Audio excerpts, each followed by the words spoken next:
जैसे एक सीप होती है, जैसे शंख देखे हो आपने शंख,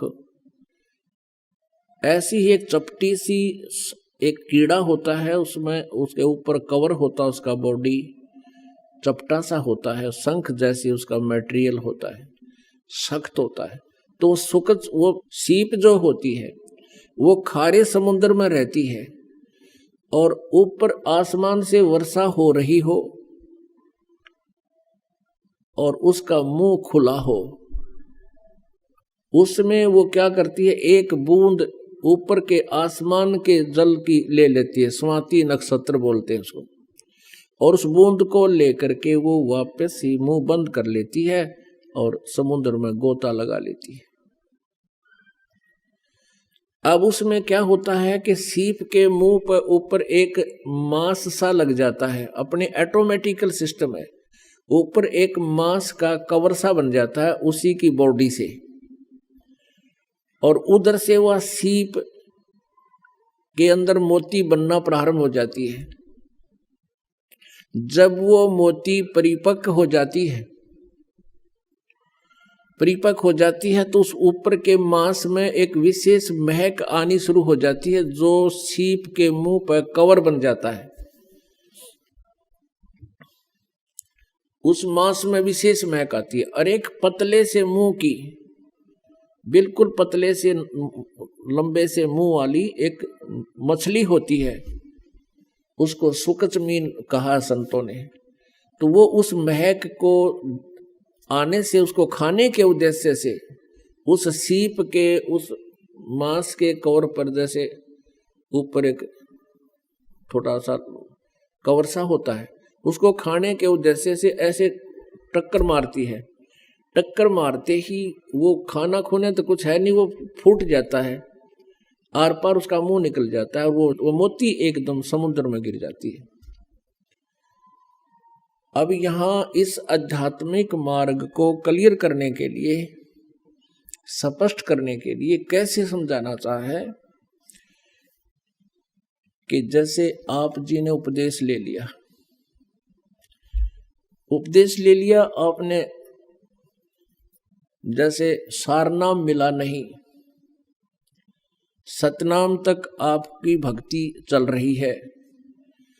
जैसे पहले ये परमात्मा ने सारनाम सार्वजनिक करने का आदेश नहीं दिया था किसी को, अब इस दास के ऊपर मेहर की है इसको सार्वजनिक करने के लिए।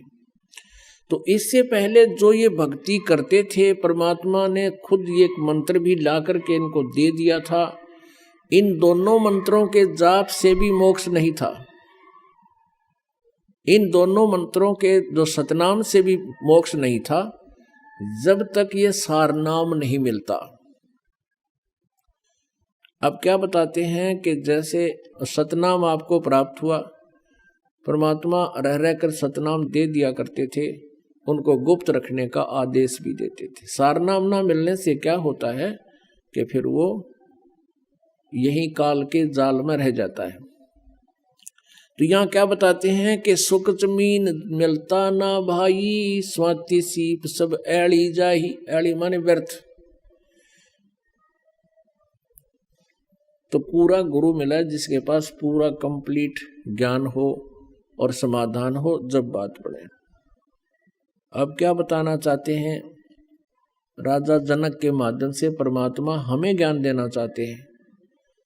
अब राजा जनक को पात्र बनाया है, सुखदेव को भी एक पात्र बनाया है, कबीर परमेश्वर जी हमें ज्ञान देना चाहते हैं, आप और हमको। क्या बताते हैं कि जैसे राजा जनक समझा रहा है सुखदेव को कि तू अपने आप में न्यू कह था, मैंने इंद्रियों को काबू कर लिया। तो कहते हैं इंद्री दमन करी किसका जा, इंद्रियों का तूने हठ योग करके इंद्रियों को अगर कंट्रोल करने की चेष्टा की, इनका दोष क्या है। क्या बताते हैं, इंद्री कर्म लगाओ किसके, जैसे जीवा लेप नहीं मधुरस के। अब आप शहद खाते हो, जीभ के ऊपर शहद लिपटा नहीं रहता, तेरा आदेश हुआ मन का कि यह चीज चाहिए, वो खाने तूने खाई, इंद्री ने अपना काम कर दिया, उसने आगे सरका दी, तो उस मधु का, शहद का जिह्वा के ऊपर कोई उसका लिंक नहीं रहा, उसका कोई प्रभाव नहीं रहा। अगर ऐसे आप जी अपने इस मन को अध्यात्म ज्ञान रूपी एक रस्सी से बांध लोगे, फिर ये हठ योग की जरूरत नहीं। और फिर तू नुस्खा है कि मैंने अपने आप को कंट्रोल कर लिया, इंद्री जीत ली, की तरह भूल है। या क्या बताते हैं, कुरंग मतंग पतंग सरंग भरंगा, इंद्री एक ठगोतिस अंगा। कुरंग मतंग पतंग सरंग भरंगा और इंद्री एक ठगोतिस अंगा। तुमरे संग पांचों पर कासा, या योग युगत की झूठी आशा। कहते हैं बोले आदमी आप अपने कर्म बिगाड़ रहे हो। जैसे कुरंग, हिरण होता है कुरंग, उसके कान का विषय होता है शब्द, शब्द के विषय पर वो इतना कायल होता है, इतना विवश होता है कि ये हिरण पकड़ने वाला, मृग पकड़ने वाला एक शिकारी एक प्रकार की एक धुन बनाता है सारंगी या अपने किसी यंत्र से, और उस धुन पर कान के कारण वो इतना विवश हो जाता है, हिरण आकर के उस शिकारी के सामने ऐसे मुख रख देता है और उस धुन के ऊपर इतना वो मोहित हो जाता है और वो उसको पकड़ कर और जा ले जाता है। फिर उसको, उसकी मौत का कारण बन गया वो कान का विषय।